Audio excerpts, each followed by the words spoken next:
Hello दोस्तों, स्वागत है एक बार फिर से क्लास 12th के मैथ में। तो आइए देखते हैं छठवां क्वेश्चन क्या कर रहा है। कह रहा है छठवां क्वेश्चन, निम्नलिखित समीकरणों में एक्स वाई जेड के मान ज्ञात कीजिए। तो ये पहला पार्ट है और दो पार्ट में दिया है, इसमें एक्स वाई जेड का मान ज्ञात करना। सबसे पहले पहला पार्ट देखते हैं इसका।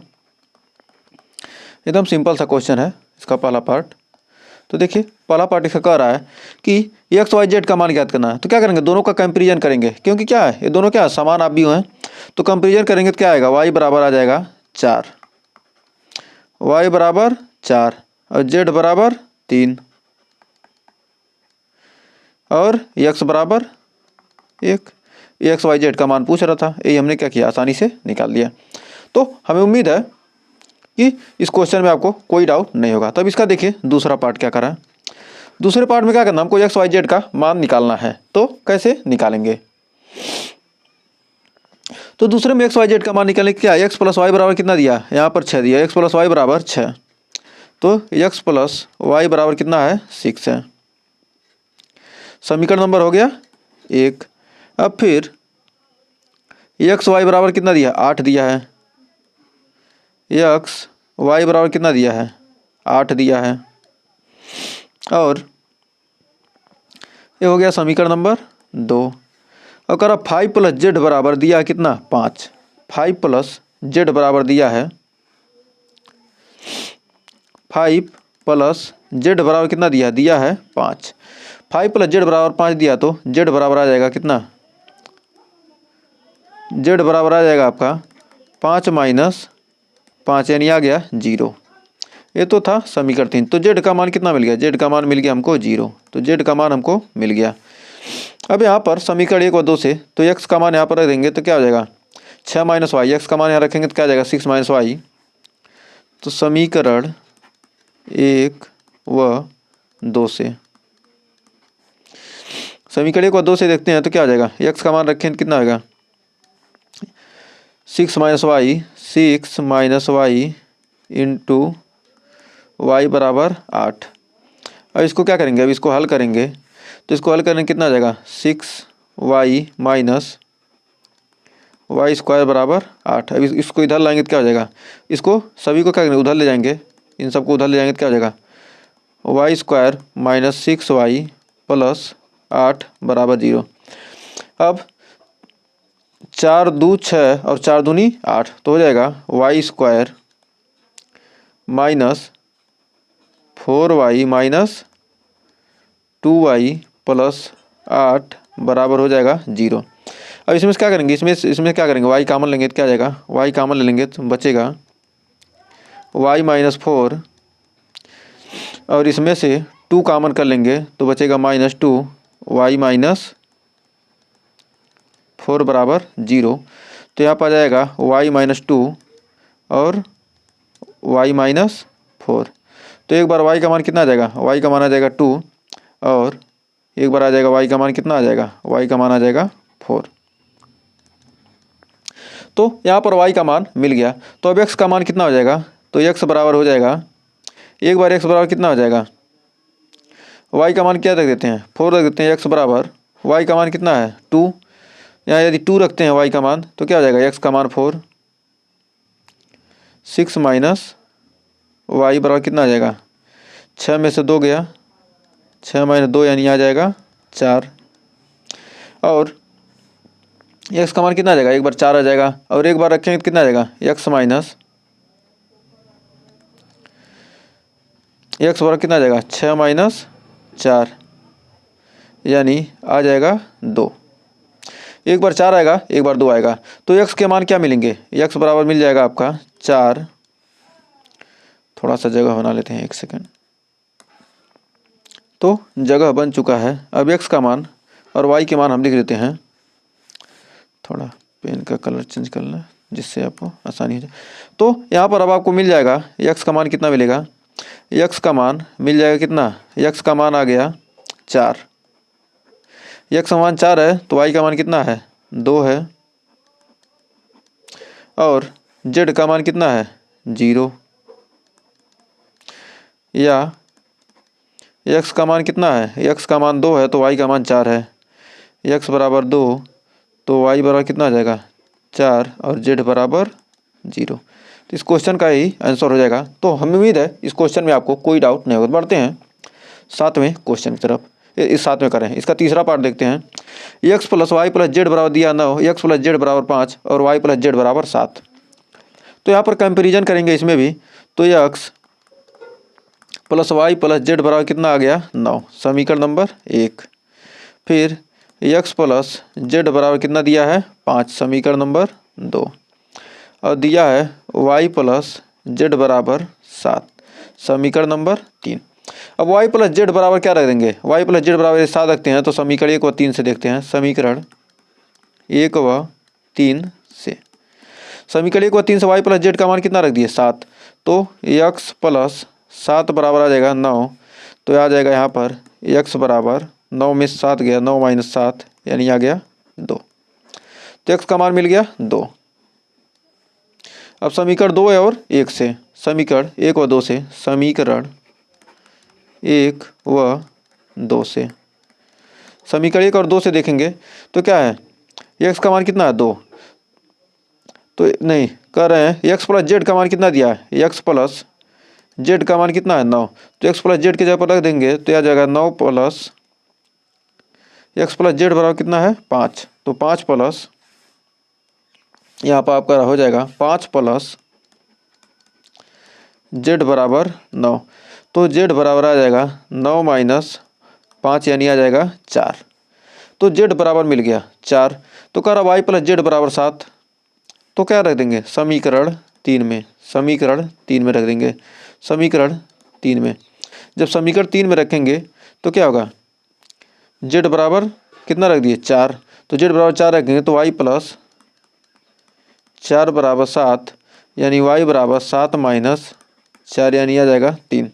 तो वाई का मान कितना आ गया 3, एक्स का मान कितना आ गया 2 और जेड का मान कितना आ गया 4। तो वाई का मान कितना है, वाई का मान कितना आ गया 7 है। वाई प्लस जेड बराबर 7, वाई प्लस जेड बराबर 7, वाई प्लस जेड, जेड का मान कितना आया है 4, 9 माइनस 5, एक्स का मान कितना है 2। तो 5 प्लस जेड, इसमें देखिए x plus y plus z बराबर 9। तो एक्स बराबर 2, ठीक है। अब फिर यहाँ पर देखिए 5 प्लस जेड बराबर 9। तो एक्स प्लस जेड बराबर कितना था 9। तो एक्स प्लस जेड बराबर कितना है, एक्स प्लस जेड का मान कितना है, एक्स प्लस जेड का मान 5 है। तो एक्स प्लस जेड बराबर हम क्या रख दिए 5 रख दिए। एक सेकंड, यहाँ गलती हो गया क्या, एक सेकंड पहले मिला लेते हैं एक बार। समीकरण 1 और 2 से, समीकरण 1 और 2 से एक्स प्लस जेड, एक्स समीकरण 1 और 2 से, और यहाँ क्या था समीकरण 1 और 3 से, समीकरण 1 एक वाई प्लस जेड रख दिए कितना, वाई प्लस जेड का मान रख दिया 7। तो एक्स का मान हमको मिल गया 2। अब समीकरण 1 और 2 से, समीकरण 1 और 2 से देखते हैं x plus Z, x plus Z के जगह पर कितना रख दिए, हम रख दिए 5। तो एक्स प्लस जेड के रख दिए 5, तो जेड बराबर आ गया 9 माइनस 5। यहाँ एक्स प्लस जेड बराबर कितना रखे हैं 5 रखे हैं। तो यहाँ पर वाई का मान मिलेगा ना, तो वाई का मान यहाँ से मिलेगा, वाई का मान मिल जाएगा आपका 4। तो वाई का मान 4 आ गया। तो समीकरण 3 में रखते हैं, समीकरण 3 में रखेंगे तो वाई का मान, तो जेड का मान मिलेगा हमको कितना, वाई का मान रखेंगे तो क्या होगा जेड प्लस 4।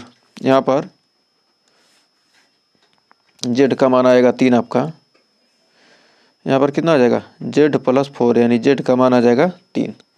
तो वाई का मान 4 और जेड का मान 3। थोड़ा सा ही गलती हो गया था मान रखने में, आप लोगों ने भी ध्यान नहीं दिया। जेड का मान कितना आ गया, वाई का मान 4 और जेड का मान 3 और एक्स का मान 2। तो उम्मीद है इस क्वेश्चन में आपको कोई डाउट नहीं होगा।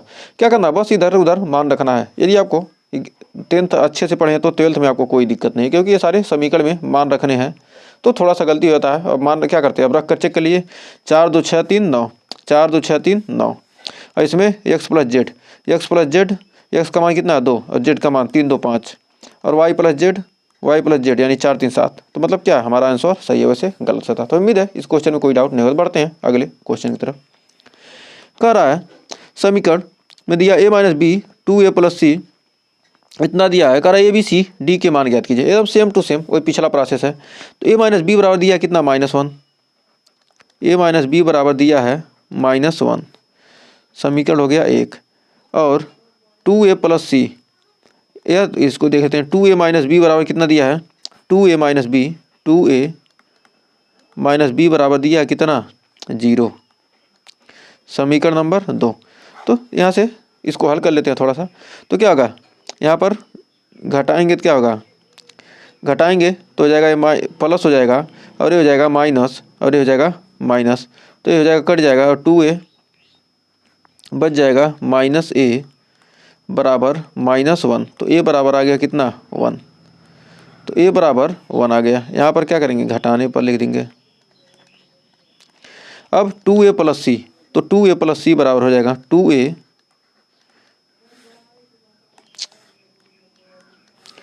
2a प्लस सी बराबर 2a प्लस सी बराबर कितना है 5 प्लस सी बराबर है 5। तो a का मान कितना है 1, 2 गुणे 1 प्लस सी बराबर कितना हो जाएगा 5। तो यानी c बराबर आ जाएगा 5 माइनस 2, यानी आ जाएगा c का मान 3। a का मान मिल गया, c का मान मिल गया। अब आगे देखते हैं।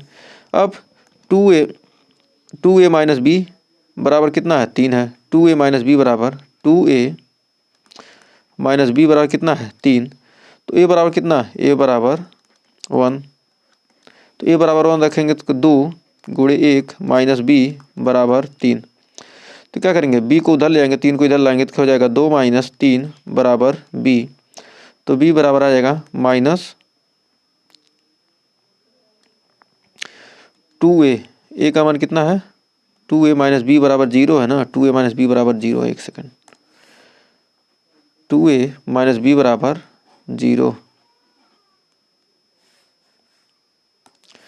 2a माइनस बी बराबर 0। तो a बराबर 1 रख दिए तो क्या होगा, b उधर जाएगा तो क्या हो जाएगा, b बराबर आ जाएगा 2, b बराबर हो जाएगा 2। अब कह रहा है 3c plus D, 3c plus D, 3c plus D बराबर कितना हो गया 13 बराबर 13। a का मान मिल गया, c का मान मिल गया, b का मान मिल गया। अब c का मान कितना है 3, c बराबर 3, c बराबर 3 यहाँ रखेंगे तो क्या हो जाएगा 3 गुणे 3 प्लस डी बराबर 13। तो 3 3 का 9 उधर जाएगा तो क्या हो जाएगा, डी बराबर हो जाएगा 13 माइनस 9, यानी डी बराबर आ जाएगा 4। तो हमें मान मिल गया कितना, a बराबर कितना मिल गया, a बराबर 1, b बराबर 2, c बराबर 3 और d बराबर 4। तो हमें उम्मीद है इस क्वेश्चन में भी कोई डाउट नहीं होगा। तो बढ़ते हैं नेक्स्ट क्वेश्चन की तरफ। तो कह रहा है कोई आव्यूह दिया है, एक वर्ग आव्यूह aij बराबर m क्रॉस n एक वर्ग आव्यूह होगा।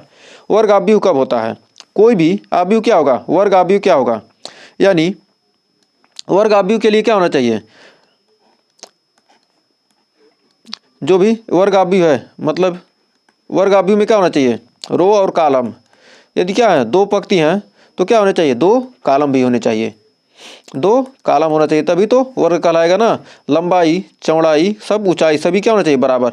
यदि ये 3 है तो ये भी क्या होना चाहिए 3 होना चाहिए, तभी क्या कहेंगे वर्ग आव्यूह कहेंगे। तो यानी ये क्या है, यदि इसको यम मान लेते हैं, यदि इसको यम मान लेते हैं और इसको क्या मानते हैं, इसको यन मानते हैं, तो क्या होंगे यम बराबर यन रहेगा, तभी कहेंगे क्या है वर्ग आव्यूह है।